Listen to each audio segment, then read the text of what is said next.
नमस्कार, मी अमित काळे न्यूज डंकामध्ये आपलं मनापासून स्वागत करतो। मित्रांनो, संरक्षण मंत्री राजनाथ सिंह यांनी पाकिस्तानला स्पष्ट इशारा दिला आहे की सर क्रीकबाबत काही हालचाल झाल्यास भारत पाकिस्तानचा इतिहास आणि भूगोल दोन्ही बदलू शकतं।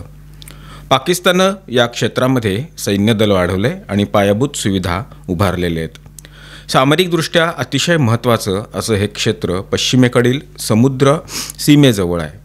भारताच्या कच्छ आणि पाकिस्तानच्या सिंध प्रांताशी जोडलेल्या 96 किलोमीटर लांब या खाडीमध्ये भारताने आपल्या नौदलाला तैनात केलेलं आहे।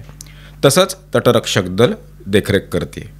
सर क्रीक विषयी भारताने अनेकदा शांततामय चर्चेद्वारे समाधान शोधण्याचा प्रयत्न केला, पण पाकिस्तानच्या मनात खोट आहे।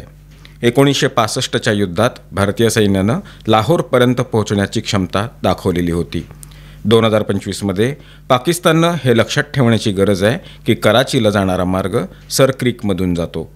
ऑपरेशन सिंदूरच्या वेळी पाकिस्तानने सर क्रीकपासून लेहपर्यंत भारताच्या संरक्षण यंत्रणेला तडा देण्याचा प्रयत्न केला, पण ते त्यात यशस्वी झाले नाहीत। भारतीय जवानांच्या प्रत्युत्तरात्मक कारवाईनंतर पाकिस्तानची हवाई संरक्षण प्रणाली पूर्णपणे नष्ट झालेली होती। सर क्रीक हा वाद काय आहे ते आपण आता बघूया।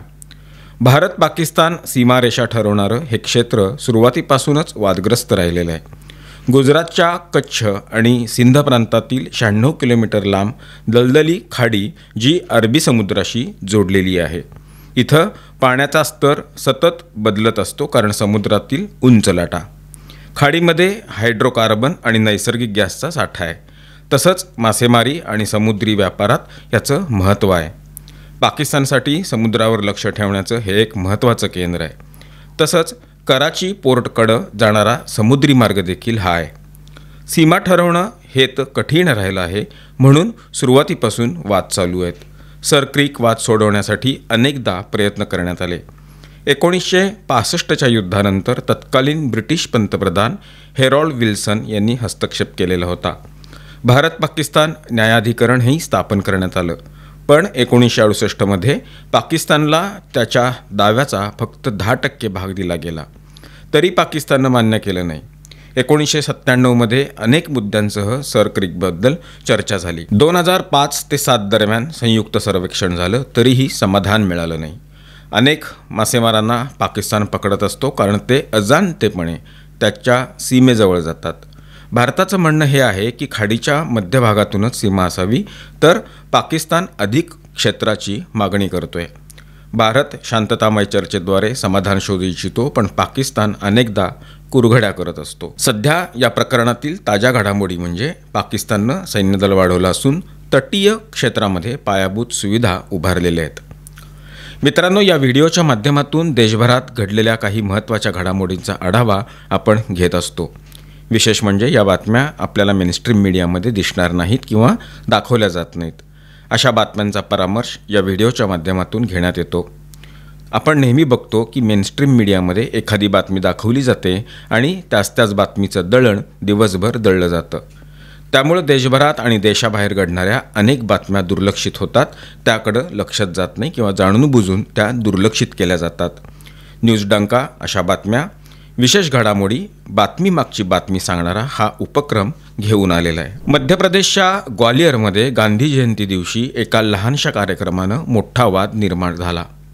महात्मा गांधीजींच्या पुतळ्याजवळ काँग्रेसनं आपल्या पक्षाचे झेंडे आणि बॅनर्स लावले। त्याला भाजपनं विरोध केला, तरीही काँग्रेसनं झेंडे बॅनर्स काढले नाहीत। नंतर भाजप नेत्यांनी रागानं स्वतःच झेंडे आणि बॅनर्स काढले। भाजपनं म्हटलं की गांधीजी कोणत्याही एका पक्षाचे नाहीत, तर ते संपूर्ण देशाचे आहेत। ग्वालियरच्या फुलबाग परिसरात महात्मा गांधींची एक मोठी प्रतिमा तिथं आहे। गांधी जयंतीच्या दिवशी सर्वात आधी काँग्रेसचे नेते आणि कार्यकर्ते तिथं पोहोचले। त्यांनी पुतळ्याजवळ पुष्पहार अर्पण केला आणि तिथंच पक्षाचे झेंडे आणि पोस्टर्स लावले। काही वेळानंतर भाजपचे खासदार, जिल्हाध्यक्ष आणि अनेक कार्यकर्ते तिथं पोहोचले। त्यांनी पाहिलं की गांधीजींच्या पुतळ्याजवळ काँग्रेसचे झेंडे लागलेले आहेत। तेव्हा ते नाराज झाले। त्यांनी ताबडतोब झेंडे काढले आणि स्पष्ट केलं, महात्मा गांधी कोणत्याही पक्षाचा नेता नाही, ते संपूर्ण देशाचे आहेत। त्यामुळं कोणत्याही पक्षाला तिथं आपले झेंडे लावण्याचा अधिकार नाही। भाजपनं काँग्रेसच्या या वागणुकीला चुकीचं ठरवलेलं आहे। झेंडे काढल्यानंतर दोन्ही पक्षांमध्ये तणाव वाढलेला होता. परिस्थिती अधिक बिघडण्यापूर्वी पोलिसांनी तातडीनं तिथं हस्तक्षेप केला. पोलिसांनी फुलबाग परिसरात सुरक्षा वाढवलेली आहे, जेणेकरून कोणताही तिथं तणाव होऊ नये. आता जाऊ छत्तीसगडमध्ये. छत्तीसगडच्या कांकेर जिल्ह्यातील बोटेचांग गावात 3 कुटुंबांनी आपल्या मूळ धर्मात घरवापसी केली आहे. सुमारे 4-5 वर्षापूर्वी या कुटुंबांना उपचाराच्या नावाखाली ख्रिस्ती धर्म स्वीकारायला लावण्यात आलेलं होतं. पण आता हे कुटुंब आपल्या मूळ धर्मात परत आलंय. कुटुंबानं सांगितलं की त्यांना अभिमान वाटतो आणि इतर लोकांनाही घरवापसीत येण्याकरता प्रोत्साहित त्यांनी केलेलं आहे. या सर्व कुटुंबांचं गावात मोठ्या उत्साहात स्वागत करण्यात आलं. गावकऱ्यांनीही घरवापसीच्या त्यांच्या निर्णयाचं कौतुक केलं.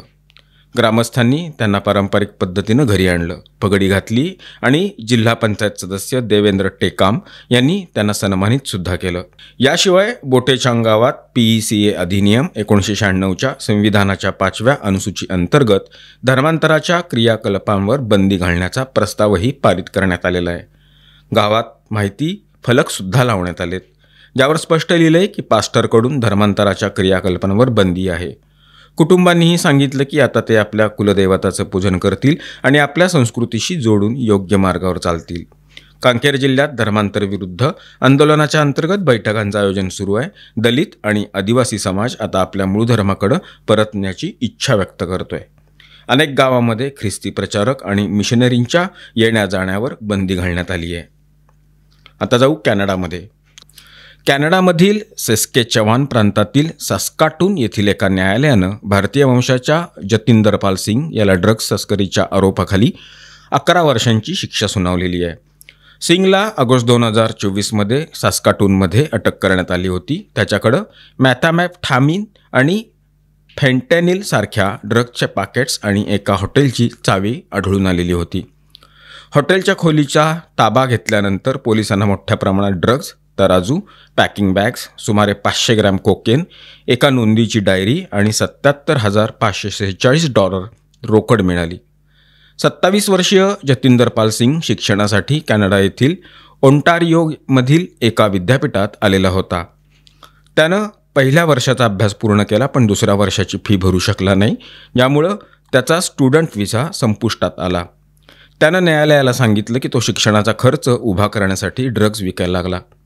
त्यानं सांगितलं एका मित्राच्या मित्राकडून त्याला ड्रग्ज विकण्याची संधी मिळाली आणि त्यानं सांगितलं की तो आठवड्यात $10,000 ते $12,000 कमवू शकतो.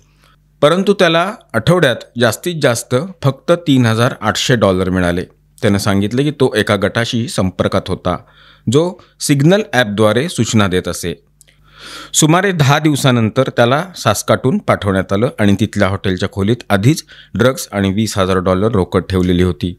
सिंगनं सांगितलं तो फक्त 4 आठवड्यापासून या कामात सहभागी होता.